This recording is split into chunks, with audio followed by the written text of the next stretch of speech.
नमस्कार दोस्तों, स्वागत है आप सभी का चिराग क्लासेस के ऑनलाइन यूट्यूब चैनल के ऊपर। तो फ्रेंड्स, कैसे हो आप लोग? आशा करता हूं आप सब बढ़िया होंगे। तो फ्रेंड्स, आज का वीडियो आप सभी कैंडिडेट के लिए बहुत ज्यादा इंपॉर्टेंट रहने वाला है। इस वीडियो के अंदर हम बात करने वाले हैं रेलवे ग्रुप डी भर्ती 2026 के बारे में। तो देखिए फ्रेंड्स, ये वीडियो मेरे को फोन से शूट करना पड़ रहा है क्योंकि थोड़ा जो डिजिटल बोर्ड है उसमें थोड़ी सी मिस्टेक आ चुकी है, इस वजह से मेरे को फोन से ही शूट करना पड़ रहा है। तो जैसे सही हो जाएगा वापस हम डिजिटल बोर्ड के ऊपर मिल जाएंगे, ठीक है। तो देखिए, अभी के लिए मैं आपको फोन से ही ये सारी जानकारी दे देता हूं कि रेलवे ग्रुप डी भर्ती 2026 एग्जाम डेट के बारे में, एडमिट कार्ड के बारे में और पेपर के लेवल के बारे में और आपका जो कट ऑफ है वो क्या रह सकता है, मतलब सेफ स्कोर के बारे में भी हम बात करेंगे। मतलब इस भर्ती से संबंधित सारी जानकारी मैं आपको इस वीडियो के अंदर देने वाला हूं और जितनी भी मैं आपको जानकारी दूंगा ऑफिशियल नोटिफिकेशन के माध्यम से देने वाला हूं। तो ध्यान से इस वीडियो को देखिएगा। चलिए यहां पर आगे बढ़ते हैं और देखिए, वीडियो के नीचे आप सभी को मैं बता देता हूं, वीडियो के नीचे आपको एक हाइप वाला ऑप्शन मिल जाएगा, ठीक है। इसके ऊपर आपको जरूर क्लिक करना है। जो कैंडिडेट हाइप वाले बटन के ऊपर क्लिक करके कमेंट करता है तो मैं प्रत्येक बच्चे का रिप्लाई भी देता हूं। तो आप भी कमेंट कीजिएगा, आपको भी रिप्लाई मिलेगा। तो चलिए यहां पर आगे बढ़ते हैं और बात कर लेते हैं रेलवे ग्रुप डी भर्ती 2026,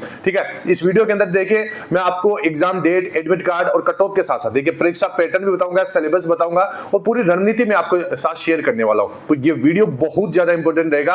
अगर आप इस वीडियो को देख के जो बातें मैं आपको बताता हूं उनको अगर आप फॉलो कर लेते हो तो मैं आपको बता देता हूं कि आप आराम से इसमें अपना सिलेक्शन ले सकते हैं, ठीक है। चलिए यहां पर आगे बढ़ते हैं। तो देखिए, सबसे पहले आप सभी को बताएं, 100 अंक की मुख्य लिखित परीक्षा आपकी होने वाली है कंप्यूटर के ऊपर, यानी सीबीटी टेस्ट आपका होगा। उसके बाद में जो कैंडिडेट इसको क्वालिफाई कर लेगा उसका पीटी यानी शारीरिक दक्षता परीक्षा होने वाला है, ठीक है, जिसमें आपको आपकी दौड़ होगा और वजन आपको उठाना पड़ेगा, ठीक है। इसके बाद में जो अगली प्रोसेस है वो है आपका अंतिम चयन और सत्यापन, ठीक है। मतलब अंतिम चयन के लिए यहां पर आपका डीवी होगा और एक मेरिट लिस्ट निकलेगी, ठीक है। इस प्रकार आपका यहां पर सिलेक्शन होता है। तो ये हो गया। इसके बाद में देखिए, मैं आपको आगे बता देता हूं, ये चीज आप अगर समझ गए तो आपका सिलेक्शन लेना और भी ज्यादा आसान हो जाएगा। कैसे? तो देखिए, ध्यान से सुनिएगा।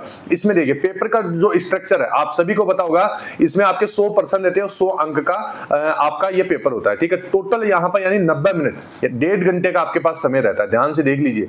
और नेगेटिव मार्किंग 1/3 की होती है, यानी हर 3 गलत उत्तर पर 1 अंक आपका कटेगा। तो ध्यान से आपको पेपर को अटेम्प्ट करना है, ठीक है। अभी देखिए, यहां पर आपका सवालों का जो वेटेज है, तो देखिए मैथमेटिक्स में आपके 25 सवाल देंगे, यानी 25% वेटेज मैथमेटिक्स का रहेगा। रीजनिंग में आपके 30% देंगे, यानी 30% वेटेज आपका रहने वाला है। सामान्य विज्ञान के 25% देंगे, यानी 25% वेटेज आपका इसके अंदर देखने को मिलेगा। इसके बाद में यहां पर देखिए, मैं आपको आगे बता देता हूं, जो आपका सामान्य ज्ञान व करंट अफेयर्स है उसके 20% देंगे, यानी 20% आपको वेटेज सवालों का यहां पर देखने को मिलेगा, ठीक है। तो ये जानकारी होगी आपके पेपर की। इसके बाद में देखिए, यहां पर मैं आपको एक चीज बता देता हूं, ये जानकारी आपको ध्यान से सुनना है। सबसे बड़ी गलती, आसान पेपर का यहां पर भ्रम रहता है। स्टूडेंट बोलते हैं कि पेपर बहुत आसान आएगा। तो देखिए फ्रेंड्स, यहां पर आपको पहले अपना स्तर पहचानना है। देखिए, यहां पर आसान स्तर की बात करें तो 1 से लेकर 40% आपके नॉर्मल होते हैं, यानी बहुत आसान पर्सन, जैसे विटामिन डी की कमी, सबसे बड़ी हड्डी, इन्हें हल करके लगता है कि सिलेक्शन पक्का हो जाएगा। तो यह सबसे बड़ा आपका भ्रम है। ध्यान से देख लीजिए। अब देखिए, 40 से लेकर 60% संघर्ष, तो यानी यहां तक पहुंचने के बाद भी सिलेक्शन की गारंटी नहीं है कि भाई आप 40 से 60% सही कर दोगे तो आपका सिलेक्शन हो जाएगा, ठीक है। अभी देखिए आगे 65 से 70% सुरक्षित कट ऑफ। यहां पर देखिए, असली सिलेक्शन इस जोन में होता है। 60 के बाद 10-15% ही आपकी सफलता तय करते हैं। तो देखिए, आपको 65 से 70% का सुरक्षित यहां पर टारगेट रखना होगा, ठीक है, तभी आपका सिलेक्शन होगा। अगर आप सोच रहे कि 40 से लेकर 60 क्वेश्चन में सही कर दूंगा और मैं सिलेक्शन ले लूंगा, तो ये आपका भ्रम है। मैं आपको बता रहा हूं, सिलेक्शन नहीं होने वाला, ठीक है। इसके बाद में देखिए, आगे बढ़ते हैं, क्या पढ़े और किस पर सबसे ज्यादा ध्यान दे। तो देखिए, मैं आपको एक चीज बता देता हूं, यहां पर देखिए मैथमेटिक्स है, रीजनिंग है और आपके करंट अफेयर्स है, ठीक है। अगर आप ध्यान से देखोगे तो मैथमेटिक्स पूरा सिलेबस पढ़ने के रेलवे के विशेष टॉपिक्स के ऊपर आपको ध्यान देना है, जैसे नंबर सिस्टम, ठीक है, percentage, profit and loss, time work, interest और एवरेज। ये मुख्य टॉपिक्स है जो यहां पर रेलवे पूछा करता है, ठीक है। इसके बाद में रीजनिंग, किसी भी अच्छी रेलवे आपको बुक से पूरी प्रैक्टिस करना है। यह सबसे स्कोरिंग हिस्सा होता है रीजनिंग का। बहुत आसान सवाल होते हैं, किसी भी बुक से आप तैयारी कर सकते हैं, ठीक है। करंट अफेयर्स, ठीक है। अभी देखिए, यह सबसे अप्रत्याशित हिस्सा है। 20 में से 12 से 18% सिर्फ करंट अफेयर से होते हैं। तो ये जो करंट अफेयर है वो आपको ध्यान से पढ़ना है। हिस्ट्री, जियोग्राफी, पॉलिटी और स्टैटिक जीके भी यहाँ पर महत्वपूर्ण है, लेकिन करंट अफेयर्स की भी अपनी अहम भूमिका है। तो देखिए, आपको लगभग लगभग 1 साल या 6 महीने का करंट अफेयर तैयार रखना होगा। ठीक है, अभी देखिए आगे, अब यहां पर जिस चीज का आप इंतजार कर रहे हैं वो मैं आपको बता देता हूं। यहां पर ध्यान से देखिएगा, आपके पास अभी कितना समय है। तो देखिए जुलाई से अगस्त 2026, मैं आपको एक चीज बता रहा हूं, यहां पर अगर आप टाइम टेबल देखोगे तो अन्य जो रेलवे परीक्षाएं है लगातार बुक है, कब तक, अप्रैल से लेकर जून 2026 तक। तो यहां तक तो बिल्कुल भी आपकी संभावना नहीं है कि आपका पेपर होगा। ठीक है, अभी जो आगे देखिए, ग्रुप डी परीक्षा का मुख्य टारगेट संभवतः सितंबर तक जा सकता है। ठीक है, यहां पर देखोगे सितंबर 2026 तक यहां पर जाने की पूरी संभावना है। कैसे, तो देखिए सीधे सीधे आपके पास 3 महीने हैं, मई जून जुलाई, ये आपके पास समय है। तो इंतजार नहीं करना, आज से ही आपको यहां पर अपनी शुरुआत करना है। तो ये मैंने आपको बता दिया है। अभी देखिए आगे भी एक मैं आपको जानकारी दे देता हूं। यहां पर देखिए, यहां पर जो सबसे इंपॉर्टेंट जानकारी है, अंतिम चुनौती, अगर आप मेल कैंडिडेट है तो आपको वजन उठाना पड़ेगा 35 किलो वजन। ठीक है, 35 किलो वजन उठाकर 100 मीटर चलना होगा, 2 मिनट के आपका समय लिया जाएगा। ठीक है, महिला कैंडिडेट है तो 20 किलो वजन उठाकर 100 मीटर चलना होगा 2 मिनट में। दौड़ की बात करें, पुरुष कैंडिडेट 1000 मीटर की दौड़ 4 मिनट 15 सेकंड में पूरी करनी होगी, महिला कैंडिडेट 1000 मीटर की दौड़ 5 मिनट 40 सेकंड में पूरी करनी होगी। तो ये है। अभी देखिए मैं आपको कुछ इंपॉर्टेंट जानकारी और भी दे देता हूं, ध्यान से सुनिएगा।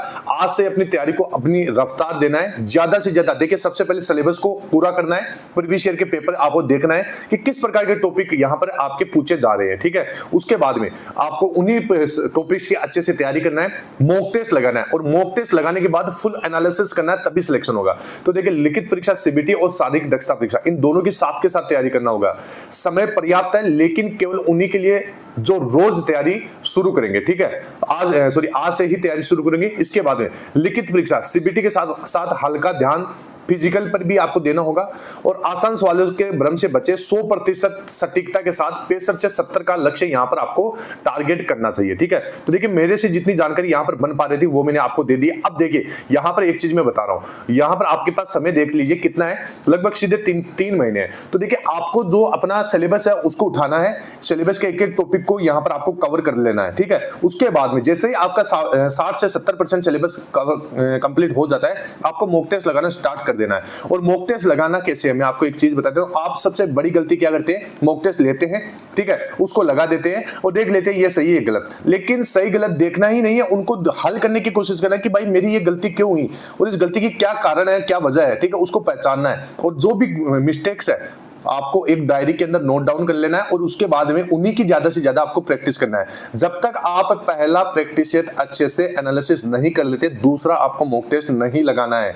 ये चीज आप अपने दिमाग में रखिएगा, तभी जाके आप अपनी गलतियों पे काम कर पाओगे, अपनी जो कमी है उनको सुधार पाओगे। ठीक है, तो अगर ऐसा करोगे तो आप आसानी से सिलेक्शन ले सकते हैं। देखिए फ्रेंड्स, इसमें देखिए आप सभी को लगता होगा कि बहुत ज्यादा कंपटीशन है, भीड़ ज्यादा है, तो देखिए सभी यहाँ पर भेड़ चाल चलते हैं। मैं आपको एक चीज बता देता हूँ, सभी बस क्या करते हैं, सिलेबस लेते हैं, तैयारी करते हैं, मॉक टेस्ट कई आधे बच्चे लगाते हैं, आधे बच्चे नहीं लगाते हैं। मॉक टेस्ट भी कई बच्चे लगा लेते हैं, मैं बता रहा हूं लगभग 80% बच्चे मान लीजिए मॉक टेस्ट लगा भी लेते हैं, लेकिन वो करते क्या है, तो लास्ट में जब भी मॉक टेस्ट लगाते हैं उसका एनालिसिस नहीं करते हैं। ये एनालिसिस ही आपकी मतलब ये जो कमियां हैं उनको पूरा करता है। ठीक है, अभी जैसे आप किसी डॉक्टर के पास चले गए, अब डॉक्टर को आप दिखाते हैं कि मेरे ये प्रॉब्लम है, ठीक है, डॉक्टर कहता है ये जांच करवा लीजिए। अब जांच के अंदर कोई भी आपकी कमी आई, डॉक्टर आपको मेडिसिन दे देता है, तो ऐसा नहीं कि जांच करने से आपकी सारी कमी शरीर की पूरी हो जाएगी, आपको जो मेडिसिन है वो लेना ही पड़ेगा। तो ठीक उसी प्रकार जो गलतियां हैं उसको सुधारना पड़ेगा, वो आपका मेडिसिन का ही काम करेगी। तो देखिए जितनी मेरे से जानकारी बन रही थी वो मैंने दे दी। आई होप वीडियो अच्छा लगा होगा। फिर मिलते हैं नेक्स्ट वीडियो के अंदर, तब तक के लिए जय हिंद, जय भारत, वंदे मातरम।